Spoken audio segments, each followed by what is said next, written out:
السلام علیکم ورحمۃ اللہ وبرکاتہ۔ اعوذ باللہ من الشیطان الرجیم، بسم اللہ الرحمن الرحیم۔ نکاح و طلاق کے احکامات میں اب اللہ تعالیٰ متنبہ کر رہے ہیں کہ جاگو، سوچو کہ اللہ تو علیم ہے، جان لو کہ وہ جاننے والا ہے، سنبھل کر رہو، اللہ سے ڈرو، اللہ خوب جاننے والا ہے۔ اب یہاں پھر انسان کو حسن سلوک اور محبت کا طرز عمل اپنانے کا حکم دیا جا رہا ہے کہ ایک تو عورت کو طلاق ہو گئی ہے، اب اگر وہ عدت پوری کر دیتی ہے تو تم انہیں ہر طرح سے آزاد کر دو۔ اگر وہ اس سابق خاوند کے ساتھ دوبارہ نکاح کرنا چاہتی ہے، دونوں اس پہ راضی ہیں، تو اسے اپنی عزت کا مسئلہ نہ بناؤ، انہیں ایسا کرنے دو۔ یہ حکم عورتوں کے والیوں کے لیے، سرپرستوں کے لیے ہے کہ اس کے نکاح میں اس کی خوشی کو پہلے رکھیں، مقدم رکھیں، جہاں وہ راضی ہو، جہاں وہ نکاح کرنا چاہتی ہو وہاں کر دیں، بے شک ان کے سرپرست اور والی کی نظروں میں کوئی اور رشتہ اس سے بہتر ہو، لیکن انہیں اپنی مرضی سے نکاح کرنے دیں۔ یہ اس صورت میں ہے جب ایک یا دو طلاقیں دی جائیں۔ ترمذی میں روایت ہے کہ ماقل بن یسار نے اپنی بہن کا نکاح مسلمانوں میں سے کسی سے کرا دیا تھا۔ وہ اس کے پاس کچھ عرصہ رہی، پھر اس نے اسے ایک طلاق دے دی، لیکن رجوع نہ کیا اور عدت ختم ہو گئی۔ اس کے بعد وہ شخص اس عورت کو چاہنے لگا اور عورت اسے چاہنے لگی۔ اب دوسرے پیغام دینے والوں کے ساتھ اس نے، یعنی اس کے پہلے یا سابقہ شوہر نے بھی دوبارہ اس کا پیغام دیا۔ اس پر ماقل نے اسے کہا کہ پہلے میں نے تجھے اپنی بہن دے کر تمہیں عزت دی تھی، اس کا نکاح تمہارے ساتھ کیا تھا، لیکن تم نے اسے ناحق بے وجہ طلاق دے دی۔ خدا کی قسم اب قیامت تک وہ تمہارے پاس واپس نہیں آئے گی، میں ہرگز اس کی شادی تمہارے ساتھ نہیں کروں گا۔ اس پر یہ آیات نازل ہوئیں، تو پھر اس میں مانع نہ ہو کہ وہ اپنے زیر تجویز شوہروں سے نکاح کر لیں۔ جب ماقل نے سنا کہ یہ آیات نازل ہو گئی ہیں تو اس نے کہا کہ اللہ کو اس بات کا علم تھا کہ وہ دونوں ایک دوسرے کو چاہتے ہیں، میرا رب سنتا ہے، میں فرما بردار اور تابع ہوں۔ اس کے بعد اس نے اس شخص کو بلایا اور کہا کہ میں اپنی بہن کا نکاح تمہارے ساتھ کرتا ہوں۔ یہاں یہ سوال کیا جا سکتا ہے کہ غیر ذمہ دار خاوند کی جانب سے طلاق کہنے کے نتیجے میں ایک بے گناہ عورت کا امن و سکون کیوں تباہ ہوتا ہے، اس کی زندگی کو کیوں خطرے میں ڈالا جاتا ہے؟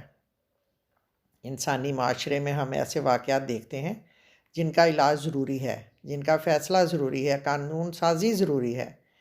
اگر ہم یہ علاج نہ کریں جو قرآن کریم نے بتایا، اس قانون پر فیصلہ نہ کریں جو اللہ نے دیا ہے، تو بتائیں کیا کریں؟ کیا ہم اس عورت کو اس مرد پر ٹھونس دیں؟ لو یہ تمہاری بیوی ہے، تم چاہو نہ چاہو یہ تمہاری ہی بیوی ہے، تم 100 بار طلاق دو، ہم تمہاری طلاق کو تسلیم نہیں کرتے، تمہاری طلاق تو بے اثر ہے۔ حالانکہ اس شخص کے دل میں بیوی کا کوئی احترام، کوئی محبت نہیں ہے۔ حقیقت یہ ہے کہ ایک عورت کے لیے اس سے بڑی بے عزتی اور کیا ہو سکتی ہے؟ ازدواجی تعلقات کی اس سے زیادہ اور تذلیل کیا ہو سکتی ہے؟ اسلام میں عورت کا احترام ضروری ہے۔ مرد و عورت کے تعلقات کو اسلام مقدس رشتہ سمجھتا ہے، اسے اللہ کی عبادت اور بندگی کا درجہ دیتا ہے۔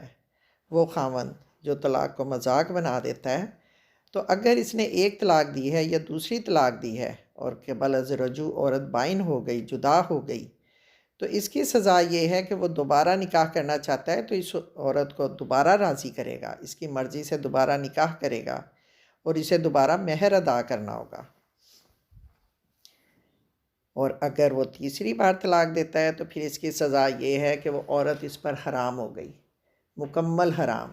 بے شک اب وہ پشیمان بھی ہو، پھر بھی وہ کچھ نہیں کر سکتا سوائے اس کے کہ اب اس عورت کی دوسری شادی اور اس میں بھی ناکامی سے پہلے وہ اس سے نکاح نہیں کر سکتا، اور اسے طلاق کے بعد مہر بھی ادا کرنا ہوگا، اور جو کچھ اس نے عورت کو دیا ہے وہ بھی اسے واپس نہیں ملے گا۔ ہر حال میں عدت کے دوران نفقہ بھی ادا کرنا ہوگا۔ اسلامی معاشرہ میں میاں بیوی کو اس طرح آزاد نہیں چھوڑ دیا گیا کہ جب چاہیں نکاح کر لیں، جب چاہیں ایک دوسرے سے الگ ہو جائیں۔ ان کو اللہ کی حدود کی پابندی کرنی ہوتی ہے۔ زندگی کے رشتے کٹ رہے ہوں یا جڑ رہے ہوں، ہر صورت میں اسلام یہ ہدایات دیتا ہے کہ احسان، حسن سلوک اور معروف اور مستحسن طرز عمل اپنایا جائے۔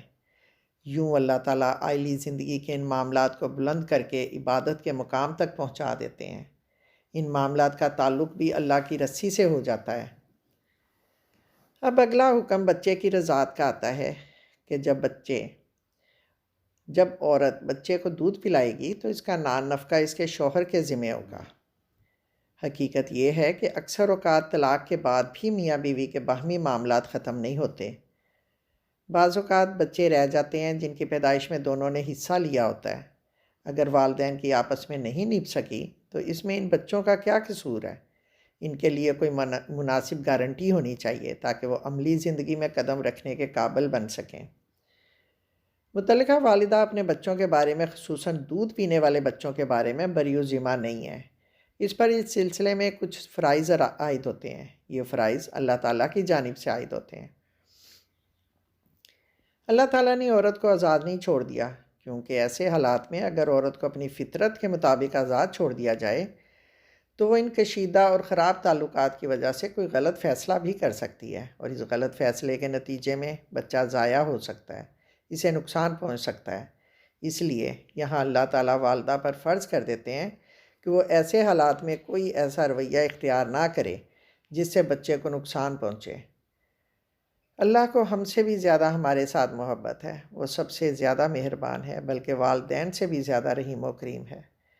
وہ 70 ماؤں سے زیادہ محبت کرنے والا ہے۔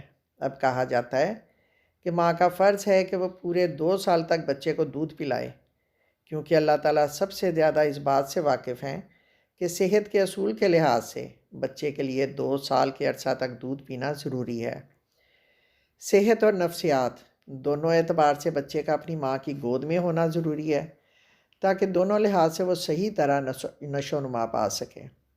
لیکن والدہ پر جو فرض عائد کیا گیا ہے اس کے مقابلے میں اسے حق بھی دیا گیا ہے، اور یہ حق والد کے ذمہ ہے کہ وہ والدہ کو اچھے طریقے کے مطابق نفقہ اور لباس فراہم کرے، یعنی اس کا خرچہ اٹھائے اور اس کے ساتھ حسن سلوک کرے۔ باپ کے لیے مناسب نہیں کہ وہ ماں کی محبت سے ناجائز فائدہ اٹھا کر اسے کسی غلط شرائط پر مجبور کرے، اور نہ ہی ماں کے لیے مناسب ہے کہ والد کی مجبوری اور محبت کا فائدہ اٹھا کر اس پر ایسا بوجھ ڈالے جو اس کی قوت برداشت سے باہر ہو۔ والد اپنی طاقت اور وسعت کے مطابق نان نفقہ فراہم کرے گا، اور یہ بھی مناسب نہیں کہ والدین میں سے کوئی بھی اس بچے کو دوسرے کی اذیت اور انتقام کا وسیلہ بنائے۔ یہ تو تھا طلاق کے بعد، لیکن اب اگر والد فوت ہو جائے تو اس کے ورثہ پر یہی فرائض عائد ہوتے ہیں جو بچے کے والد پر ہوتے ہیں، اور وارث پر بھی ایسے ہی حقوق ہیں جو والد پر ہیں۔ وارث کا یہ فرض ہے کہ وہ دودھ پلانے والی کو خرچہ دے اور کپڑے دے اور اس سے حسن سلوک کرے۔ ان تمام احتیاطی تدابیر کے بعد قرآن پاک حالت رضاعت کی ایک دوسری صورت بیان کرتا ہے۔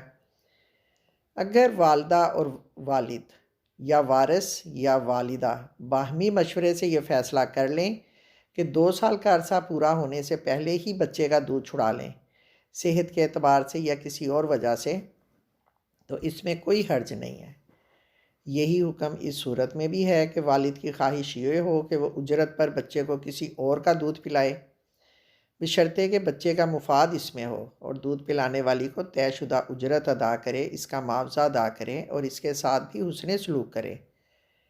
متعلقہ عورتوں کے بارے میں احکام بیان کرنے اور طلاق کے نتیجے میں پیدا ہونے والے معاملات کے بارے میں قانون سازی کے بعد اب اس عورت کا حکم بیان ہوتا ہے جس کا خاوند فوت ہو جائے۔ یہاں عدت کا ابتدائی حکم آتا ہے۔ زمانہ جاہلیت میں جس عورت کا خاوند فوت ہو جاتا وہ بیچاری سخت مصیبت میں مبتلا ہو جاتی۔ اس کے اہل خاندان، مرد کے اہل خاندان اور پورا معاشرہ اس پر ظلم کرتا۔ عربوں میں یہ رواج تھا کہ جب اس کا خاوند فوت ہو جاتا تو وہ ایک پرانے اور خستہ مکان میں چلی جاتی، سب سے بیکار اور پرانے کپڑے پہنتی، وہ 1 سال تک خوشبو نہ لگا سکتی اور نہ ہی کوئی اور زیب و زینت کا کام کر سکتی تھی۔ زمانہ جاہلیت کی یہ رسومات سخت توہین آمیز اور گری ہوئی تھیں، جیسا کہ اس دور کی دوسری رسومات ہوتی تھیں، جیسے وہ اونٹ کی مینگنی لیتی اور اسے پھینکتی، کسی سواری مثلا گدھے یا بکری پر سوار ہوتی۔ لیکن جب اسلام آیا تو اس نے اس عورت کو ان تمام مصیبتوں اور ذلتوں سے چھٹکارا دلایا۔ اس لیے اسلام نے اس کی عدت 4 ماہ اور 10 دن مقرر کی ہے، بشرطے کہ وہ پریگننٹ نہ ہو۔ پریگننٹ ہونے کی صورت میں اس کی عدت بچے کی پیدائش تک ہے۔ یہ عدت مطلقہ کی عدت سے کچھ زیادہ ہے۔ طلاق کی عدت 3 ماہ ہے اور موت کی عدت 4 ماہ 10 دن ہے۔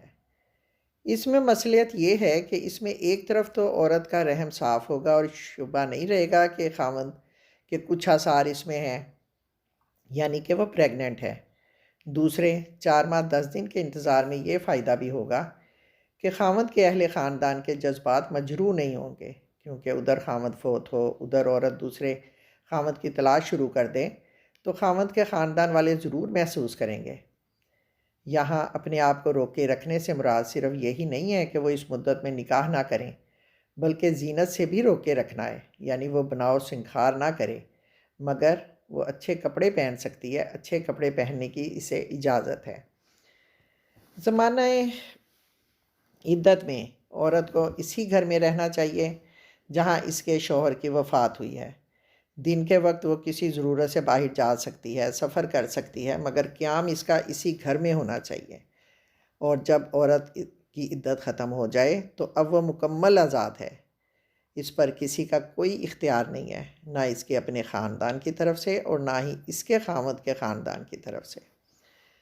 وہ اپنے لیے جو شریفانہ رویہ اختیار کرنا چاہے، جس طرح اپنی زندگی گزارنا چاہے، قرآن و سنت کے مطابق وہ آزادانہ طور پہ اپنے لیے وہ رویہ اختیار کر سکتی ہے۔ مسلمان عورتوں کے لیے جو زیب و زینت جائز ہے وہ اسے اختیار کر سکتی ہے۔ وہ نکاح کا پیغام وصول کر سکتی ہے، وہ جس سے چاہے نکاح کر سکتی ہے۔ اب اس کی راہ میں کوئی جاہلانہ رسم رکاوٹ نہیں ہے اور نہ ہی کوئی جھوٹا تکبر اور غرور اسے روک سکتا ہے۔